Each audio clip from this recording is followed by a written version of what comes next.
Hey guys, this is Jason from J&M Simulations, and here we are today, as I promised, a long time ago, albeit, in the Concorde. Now we are landing at London Heathrow today, and we are completing our trip across the pond from JFK, now landing at Heathrow. And across the pond is just a slang term for across the Atlantic Ocean, so don't get startled there. Now, some fun facts about the Concorde. So let me supply you with some supplementary information that you might have not known about this aircraft, or this aircraft in particular being a freeware model in Fsx. Now, it is very well modeled from the outside, albeit it is nice, visually stunning and satisfying model from the outside. That's all I really have to say, but on the inside, you have to keep in mind that this is freeware again. It is quite ugly, I have to say. This is not for an enthusiast who wants Fsx to be, say, as real as possible, as lifelike as he can get it, or she. This is more along the lines of something that you would do just for fun. It's a nice break from things. It is completely different, has completely different flight characteristics and dynamics, and it's just a beautiful thing to fly.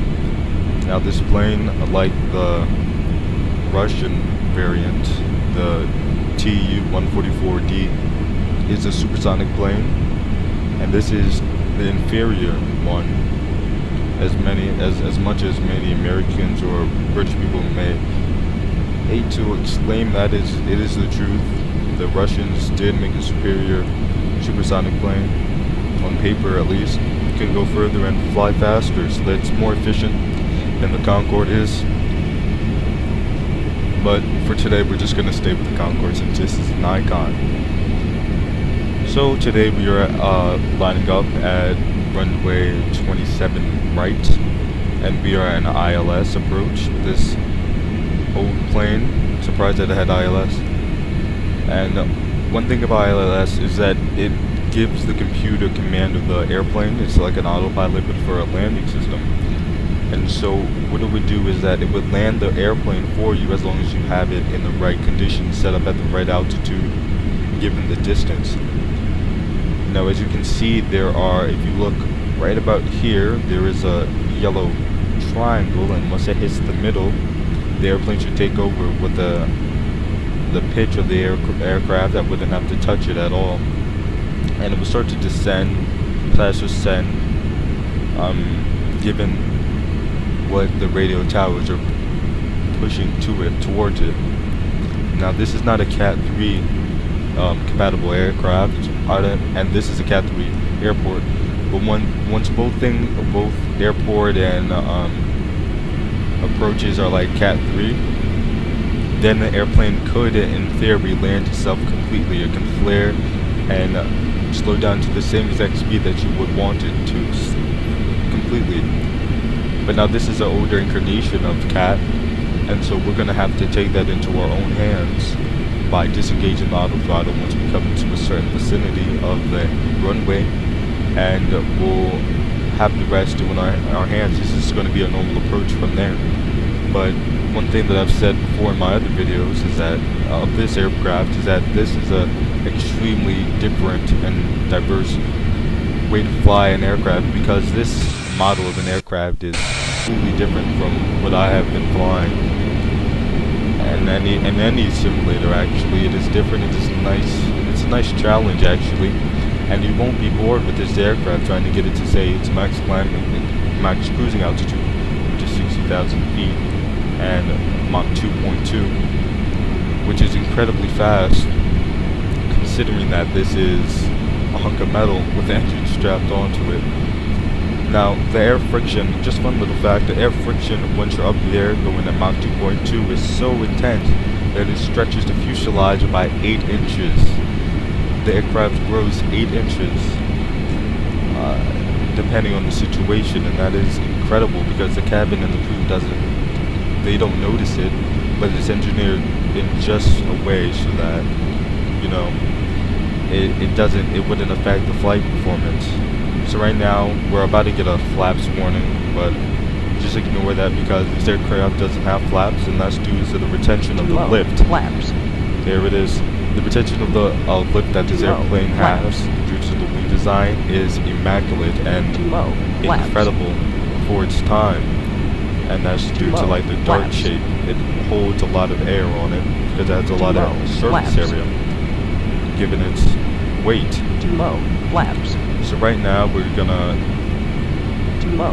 slow down a little bit and disengage your autopilot. Flaps. And auto throttle. It comes down to a nice smooth landing. Now this is what pilots would do. Flaps. Also, if the conditions are just right. Flaps. And we have to keep in consideration our stork legs, which are the long legs. Here we are, touchdown. Reverse thrust. And so you would touch down a little bit faster than you might think, so don't slam down, okay? The reverse thrust on this plane is very effective for some reason. I don't know whether that's a specification or for the actual plane, or is this just this particular model.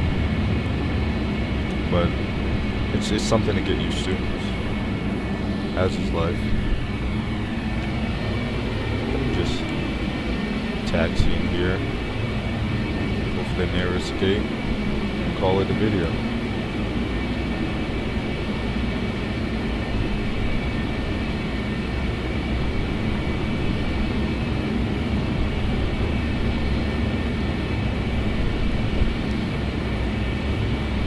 Don't let these videos fool you. This Concorde actually was disbanded in 2003. Its last flight was in 2003.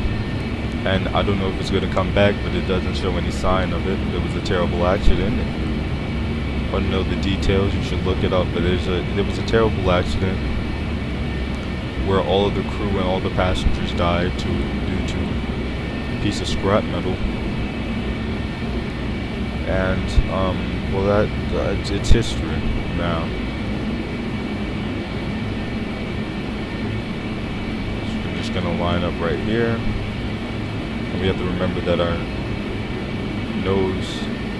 wheel is completely behind us. Just park right here, and we're done.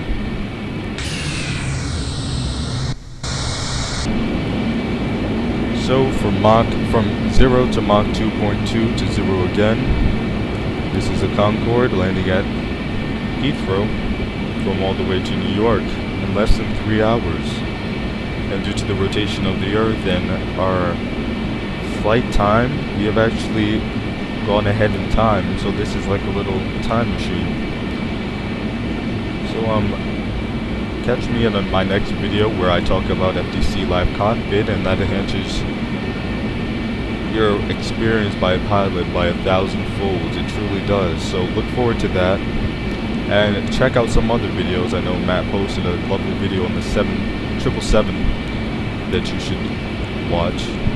So have fun with that, and before you go, I just want to let you know again that this is Jason from J&M Simulations. Hope you have a nice day. Thank you for watching.